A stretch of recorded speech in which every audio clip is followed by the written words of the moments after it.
Sahabat YT Moba, apa kabar kalian semua? Semoga kalian semua dalam keadaan sehat. Amin. Sebelum melanjutkan ke ceritanya, jangan lupa tinggalkan like, komen, dan subscribe. Karena dengan like dan komentar kalian, yang semakin membuat admin semangat mengupload lanjutan ceritanya.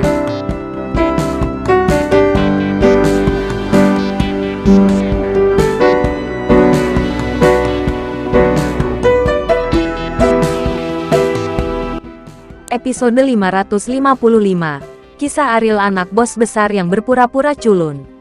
Melihat perjuangan Ferdinand yang terus-menerus, ibunya bergegas ke Ariel dan terus memukul Ariel, berusaha menyelamatkan putranya. Tapi bagaimana kekuatan seorang wanita dibandingkan dengan Ariel?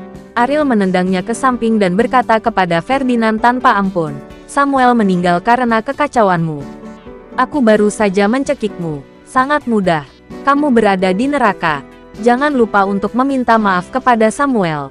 Petik 2. Wajah Ferdinand memerah, dan bibirnya menjadi pucat karena kekurangan oksigen. Gerakan meronta-ronta semakin mengecil. Melihat pemandangan ini, ibu Ferdinand menatap kosong. Ketika Ariel berjalan ke arahnya, dia berlutut di depan Ariel tanpa sadar. Dia terus bersujud dan berkata, "Maafkan aku. Tolong biarkan aku pergi. Aku tidak membunuh wanita itu. Aku tidak membunuhnya." "Mengapa kau melakukan ini?" Ariel bertanya dengan dingin. Karena dia hamil lagi. Saya takut dia akan mencuri perhatian. Dan saya tidak punya pilihan selain memaksakannya," kata ibu Ferdinand. Ariel membuat keributan. Satu mati dua nyawa gantinya. Dia membunuh ibu Samuel karena ibu Samuel sedang hamil. Hati seorang wanita seperti ular. Dia lebih ganas daripada ular. Ariel yang marah mencengkeram rambut ibu Ferdinand dan membanting lututnya, memukul wajahnya secara langsung. Ibu Ferdinand menjerit kesakitan, menutupi wajahnya dengan tangan, dan darah terus mengalir keluar. Ariel bukanlah orang yang suka melakukan sesuatu pada wanita. Dia tidak pernah mau repot-repot memukuli wanita. Tetapi saat ini, dia benar-benar tidak tahan. Juga sebagai seorang ibu, Ariel tidak bisa membayangkan bagaimana dia melakukan hal yang begitu kejam. Untuk wanita kejam sepertimu, 1000 luka tidak cukup untuk menebus kesalahanmu. Ariel berjalan ke ibu Ferdinand lagi dan mematahkan tangan dan kakinya. "Aku ingin kamu mati di kuburan mereka. Saya ingin kamu mengakui kesalahanmu di depan semua orang di keluarga Muklis. Jangan khawatir, Anda tidak akan mati begitu saja. Itu terlalu murah untukmu." Ariel mengertakkan gigi dan berkata. Ibu Ferdinand pingsan karena kesakitan. Ariel tidak merasakan gangguan di hatinya, dan tanpa sadar menyentuh saku celananya sebelum dia keluar dari penjara bawah tanah. Ada liontin giok halus di saku celananya. Mialah yang menanggalkan pakaian dan jatuh saat terjadi serangan. Setelah Ariel melumpuhkan Mia, dia menyimpannya sendiri. "Aku telah memenuhi permintaanmu.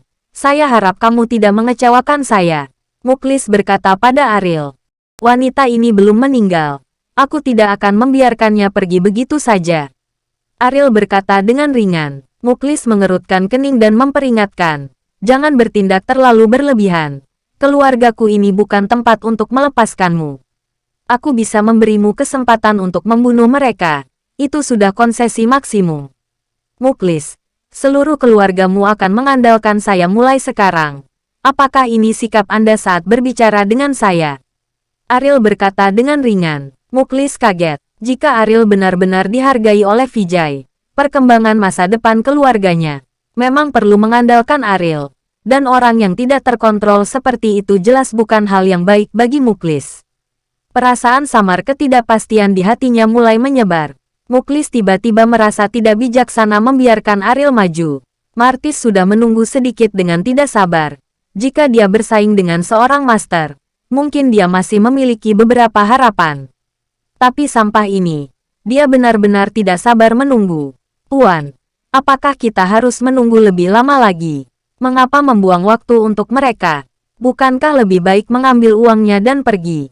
Martis berkata dengan lembut kepada Vijay. "Keluarga Muklis sangat berharga bagi saya. Bagaimanapun, sumber daya keuangan mereka masih luar biasa.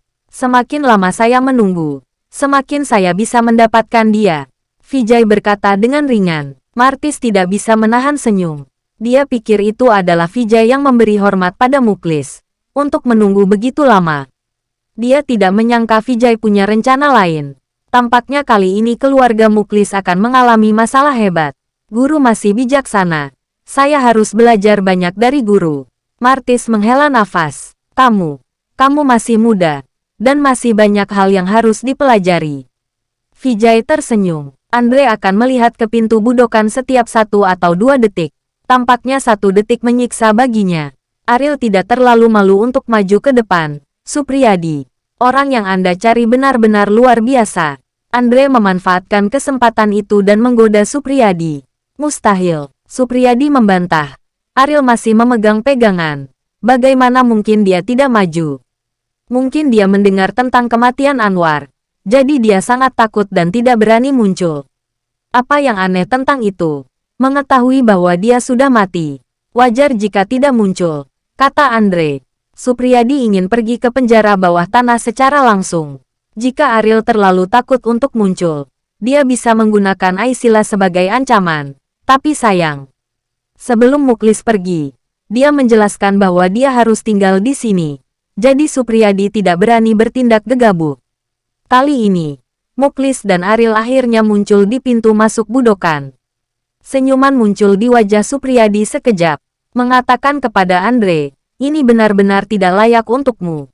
Setelah begitu banyak usaha, pada akhirnya kamu masih harus kalah dariku. Jangan khawatir, setelah saya menjadi pemilik rumah, saya tidak akan mempersulitmu. Wajah Andre muram. Bukankah terlalu sulit? Bagaimana dia bisa percaya omong kosong seperti itu? Bukan hal yang aneh bagi Andre untuk membiarkannya keluar rumah. Ariel, sebaiknya kamu tidak mengecewakan saya. Jika tidak, kamu akan tahu konsekuensinya. Supriyadi berjalan ke Ariel.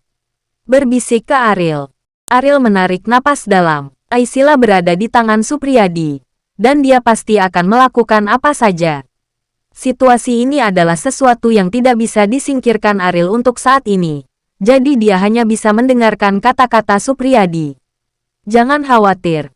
Saya tidak akan menyembunyikan kekuatan saya. Tetapi jika saya benar-benar tidak dapat melakukannya, saya tidak dapat menahannya. Kata Ariel. Setelah Martis melihat Ariel, dia melihat ke atas dan ke bawah dengan jijik. Dan setelah menunggu begitu lama, hal-hal semacam ini keluar. Benar-benar tidak berharga. Ini adalah orang yang kamu yang kamu temukan untuk waktu yang lama. Muklis, Anda benar-benar membuang waktu kami. Martis berkata dengan dingin kepada Muklis. Karena Vijay ingin memeras Muklis lagi. Dia secara alami ingin memberitahu Muklis konsekuensi serius dari membuang-buang waktu. Mari kita mulai. Saya tidak punya kesabaran. Vijay menutup matanya dan berkata dengan tidak sabar. Kata-kata ini untuk memperingatkan Muklis.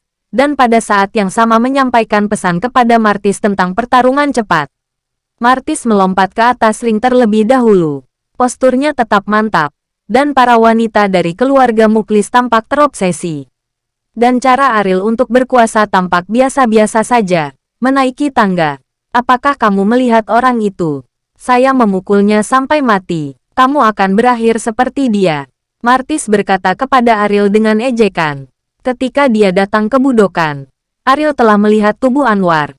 Tetapi ini tidak terlalu membuatnya khawatir. Karena dia dapat melakukan hal yang sama. Tentu saja, ini tidak akan membuat Ariel menganggap Martis. Karena Muklis dapat mementingkan 2 master dan magang. Itu menunjukkan bahwa mereka pasti luar biasa. Dan Darius juga pernah mengatakan bahwa orang-orang pada level itu adalah kekuatan absolut di dunia. Bahkan Darius telah menghabiskan seluruh hidupnya dan belum pernah melihat wajah sebenarnya dari level itu. Ini saja sudah cukup untuk membuat Aewell mengobati rasa penasaran dengan hati-hati.